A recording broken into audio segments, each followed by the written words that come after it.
Why we are not the cheapest. I take all kinds of lessons over the years: writing lessons, riding lessons in several disciplines: cello, guitar, violin, piano, and ukulele.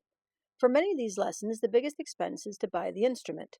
So let's say, for argument's sake, that it's a 30-minute music lesson at $30 and a 60-minute lesson is $60. That makes the numbers really easy. The hour riding lesson that you pay for as you go is $80 per class. That only gives about $20 for the care of the horse and the farm. The instrument never requires hay, water, expensive pasture land to stand on, or any of the professionals that go along with the animals. The cello, however, does require air conditioning, heat, and a humidity control location. I try to be in the middle of the road price-wise, not the highest and not the lowest, but somewhere in the middle, still high enough to cover, though, the operating cost of the farm.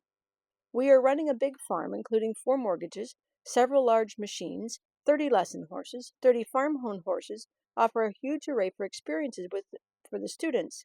Many people will never ride 30 horses in their entire lifetime, and here you can do it all at one farm. We have baby beginner horses, advanced beginner, low intermediate, advanced intermediate, and low advanced horses at the farm.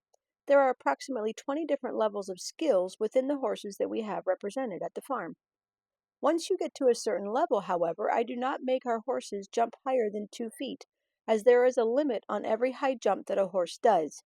Once that limit is reached, the horse cannot ever jump that high again without radically injuring itself. I am not willing to put the lesson horses through that. Lesson people come and go, but the horses stay for their lifetime. If you want to jump bigger jumps, then you need to buy your own horse. For many farms, most of the horses are owned by private people. That means that the cost of the horses, including board, farrier, dentistry, veterinarian, chiropractic, and etc., fall under the owner's responsibility. Some trading is done for boarding for the use of the horse a couple of times a week for lessons, but the owner is responsible for the care of the horse. Let's say, for instance, that you have a horse like Sam, who I've talked about before, leaves and moves to North Carolina where his girl's going to school. Now the lesson staff is drastically reduced by a horse that can literally do every level. Horses that can do all levels are very hard to come by. Other than one horse at the farm, all the lesson horses belong to the farm.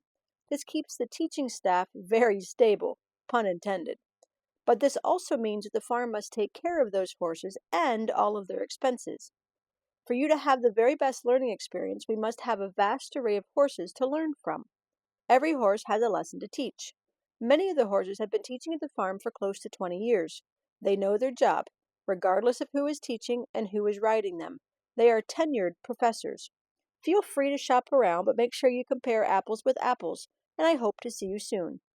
You shall not muzzle an ox as it is treading the grain, and the worker is worthy of his pay.